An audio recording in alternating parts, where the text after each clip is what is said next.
Shalom, bersama lagi dengan saya, Uncle Mandil 24. Puji Tuhan, Uncle Mandil ini senang sekali ya, Uncle Mandil ketemu dengan saudara.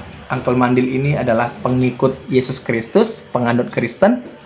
Jesus Christ is my Lord, is my Savior. Amin. Puji Tuhan.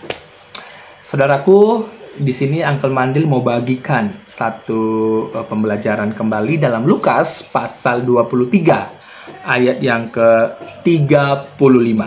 Yuk, saudara buka Alkitabnya atau buka di handphone saudara boleh ya. Yang terpenting buka hatimu. Oke? Puji Tuhan. Roh Kudus yang memimpin hidup saya dan saudara yang mendengarkan ini kiranya dijamah oleh Tuhan. Ayat 35. Orang banyak berdiri di situ dan melihat semuanya. Orang banyak. Kalau namanya orang banyak, berarti banyak ya. Orang banyak. Berdiri di mana? Di tempat menyaksikan. Mulai dari Yesus yang ditangkap, dihukum, ya. Dan sampai ke Bukit Tengkorak atau Bukit Golgota yang disalib itu.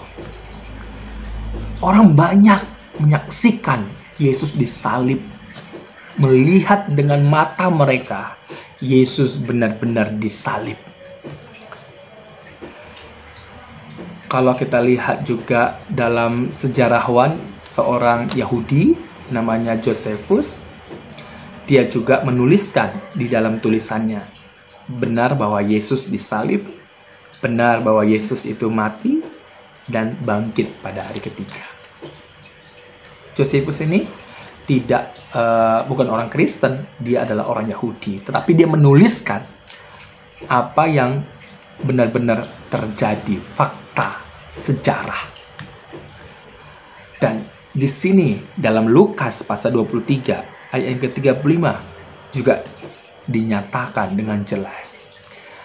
Orang banyak berdiri di situ dan menyaksikan, melihat semuanya. Saya lanjutkan. Ya. Pemimpin-pemimpin mengejek dia. Nah, pemimpin-pemimpin mengejek dia. Siapa pemimpin-pemimpin ini? Yaitu pemimpin-pemimpin agama Yahudi. Pemimpin-pemimpin orang Yahudi. Ya. Mengejek dia. Mengejek berarti menghina, mengata-ngatai. Ya. Dia ini siapa? Yesus. Apa yang dikatakannya? Katanya, orang lain ia selamatkan. Ya. Orang lain ia selamatkan. Orang lain itu maksudnya siapa? Artinya waktu Yesus sebelum dia disalib, banyak melakukan yang namanya mukjizat, tanda-tanda keajaiban yang menunjukkan bahwa tidak bisa dilakukan oleh manusia berdosa, tetapi bisa dilakukan oleh Allah. Seperti apa? Yesus membangkitkan orang mati, mentahirkan orang kusta, menyembuhkan orang pendarahan, mencelikkan mata yang buta, dan lain sebagainya. Orang lain melihat, banyak bukti. Ya, Yesus ku ajaib. Ya, banyak orang menyaksikan. Kemudian orang lain ia selamatkan. Ya, ini adalah Yesus ya, selamatkan. Biarlah sekarang ia menyelamatkan dirinya sendiri jika ia adalah Mesias, orang yang dipilih Allah. Di sini orang pemimpin-pemimpin agama Yahudi berkata, biarlah ia menyelamatkan dirinya sendiri.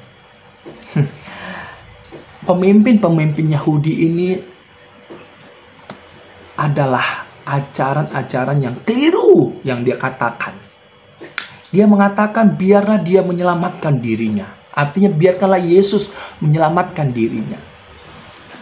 Apakah lupa Yesus datang bukan untuk menyelamatkan dirinya? Karena dia adalah Allah.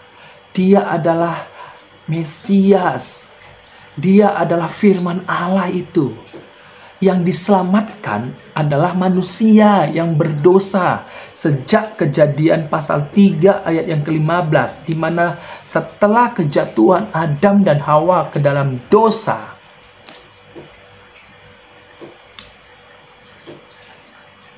disitulah kabar baik itu, Injil itu. Apa itu Injil? Kabar baik. Kabar baiknya apa? Keselamatan.